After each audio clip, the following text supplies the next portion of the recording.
88.1 The Burg. We are here at Burgstock 2 with none other than the Lights out of Seattle. Hey, I'm Josh. I play guitar and sing. I'm Riley. I play the drums. How's it going? I'm Zach. I play the keys. I'm Crew. I'm vocal. I'm Evan and I play the bass. So I'm Marty and I play the saxophone.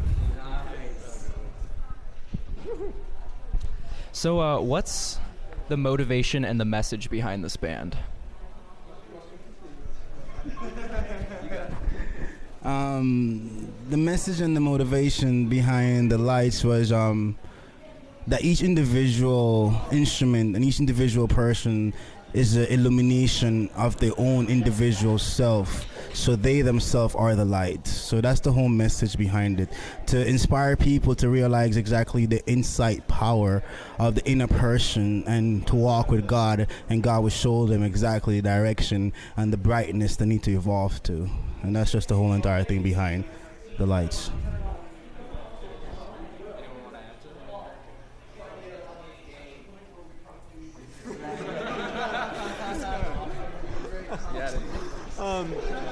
So as far as everyone else, including you as well, when you're making the music, when you're writing the music, are there specific things that you're inspired by, whether it be other musicians, places you like to be, things that you've read, things that you've seen, events that happen in your life that add to how you write or how you play? Yeah, I mean, I grew up playing jazz band stuff throughout my life, so really influenced by jazz, Coltrane, Sonny Rollins, Stan Getz, list goes on. Also grew up playing with my family a lot, so I've always had that background. This guy and I have known each other since middle school, so we've been jamming forever, and that's kind of why we're still playing together. Yeah. Talking about being inspired to go places and how that leads to inspiration for the music, I would really want to go to Jamaica, so that's why and one of the reasons why I'm doing this stuff.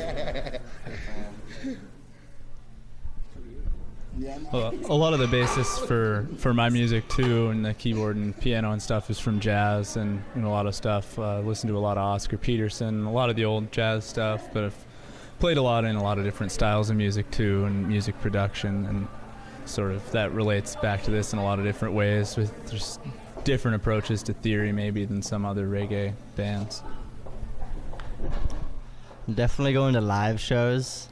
That's definitely been a huge influence on, watching other people do it and being a part of the crowd, and, that's, seeing other bands. I really like doing that. And I'd say that all of our influences are kind of wide, so we kind of try to not just play reggae, but I mean, we still have tons of reggae influence. King Tubby, Abyssinians, who else? Agrolites. But Isaac.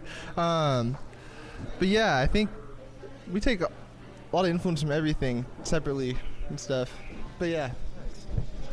Right on. Yeah, I like that combination of all those genres and styles and the amount of backgrounds you guys have. So with that, that vast of a combination of music coming together, who would be the dream band to do a tour with? That is a tough question. That's still alive. Just in general. Well, how about, those the monks, the Tibetan monks that chant? That would be ideally dreaming, a big hall with lots of, exactly, the Gregorian chants, with lots of reverb, a big hall, and we'd open up for them too, out of respect. Word. Yeah, any others? I would go with I would love, if I had a chance to, within spiritually, I would go with the Wailers, with Uncle Bob, and the Beatles. Just us two together, if we could, man, wow. That's nuts. Yeah, any others? Yeah, for sure. I'm a big fan of metal, so we kind of incorporate some heavy rock into our sound, and so yeah, sometimes, man.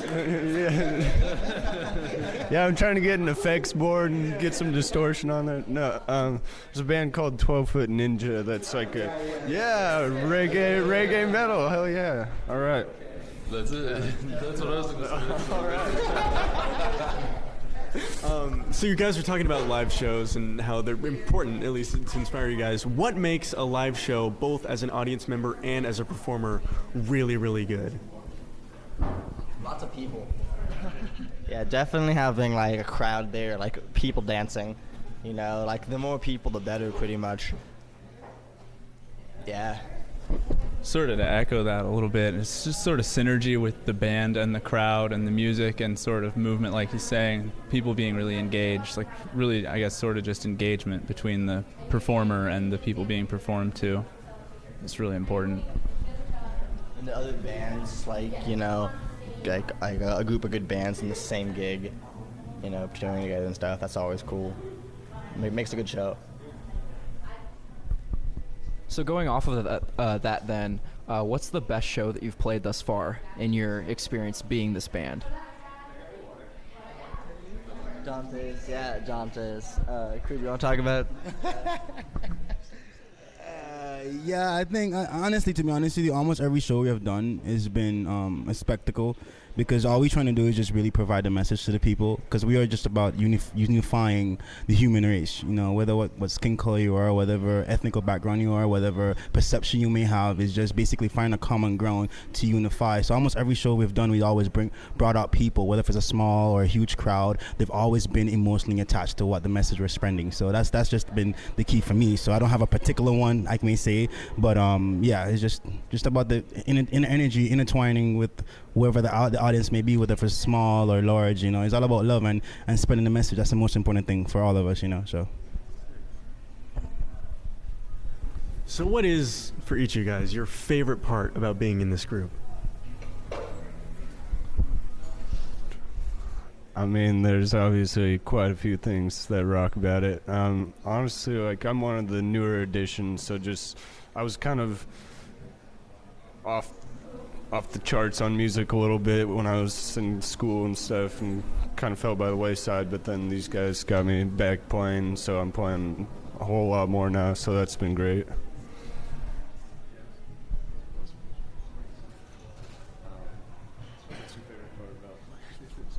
I've studied a lot of jazz and stuff, so I really enjoy improvising, so I think that not being stuck to a particular part every gig is my favorite part about playing with this group. I'm just gonna. To me, it's just the message. That's what's important for me. You know, that's all it is for me. The message that you transcend and transporting to people out there, and what they're recepting is what is gonna make them evolve into become a better human being. So all it is for me when it comes to music is a message, you know, and just having the right message to give to people so they can grow and become civilized human beings. You know, so that's basically it for me. Yeah, I'd agree with what Evan said. Being a jazz player, it's really cool to be able to improvise in a situation like this. It's also really cool to be in this band just because it's one that connects well with the crowd and is enjoyable. It's a fun live show to play. You know, you play a lot of jazz where people are probably more interested in eating dinner than listening to you, but in this it's something where people are actually really engaged, and that's pretty rewarding. Yeah, definitely. I think that this is a good group of guys, and that like we all kind of push each other too in their own ways. Like we're able to, like, no one's kind of falling behind, and we're able to kind of pick each other up, and you know, everyone holds their own in their instrument, so that helps. We've gone through some multiple lineup changes throughout the past, and this is like we're settling down. It's feeling good. So Yeah, I just like being a part of the group, to be honest. I mean, I like playing with everyone here, especially the new guys too, playing with them more and more. Yeah, like being a part. I like making funny, crazy delay sounds with my effects pedals. That's fun. I do want to add that besides the message is being with these guys. These guys, the way we came together was so unique. It's all based, I can't go into full details, but it's just based on the energy and the spirit of just being positive. And these guys are one of a kind. They made me such a better person, and I enjoy spending each and every moment every time I get with them. It's been a pleasure, and I'm just looking forward to the future, what is going to happen with us, you know what I mean? We just got to shine like the sun. That's all we can do, you know? Definitely. Well, speaking of the future for the lights, what's the next step? What's the next big thing? We got, let's see, we're working on a block party down Shoreline, and we were playing an Aqua Sox game. Playing Hempfest. Got a couple bar gigs coming up down at the Bistro, and at Mondo is the June 31st, May 31st in Linwood. Fremont. Auto car show, yeah, dude. You know, we're playing all sorts of. We're just trying to play as much as we can, pretty much. You know, just trying to get a name out there. But and we also are helping the Franklintown Development Project, which is a community project that's based in Jamaica that is seeking assistance in building the internet cafe and a sport complex. So part proceeds of every show that we do go towards them and helping them build, you know, the infrastructure in Jamaica. Because I'm from Jamaica, and I told myself I can't go back home until I'm able to do something to help my country. So I've been in Washington for 12 years, and just to make this clear, I mean, the Seahawks won the Super Bowl on the 12th year of me being here. So I feel like I'm embedded into the whole entire state. So definitely, and we're going to Jamaica, and we're gonna make it fun and go worldwide from there. You know, we're just keeping it positive as always. You know. Fabulous. Yeah, thanks so much for taking a couple minutes to talk to us. We're more than excited to have you guys play tonight, and best of luck with the show.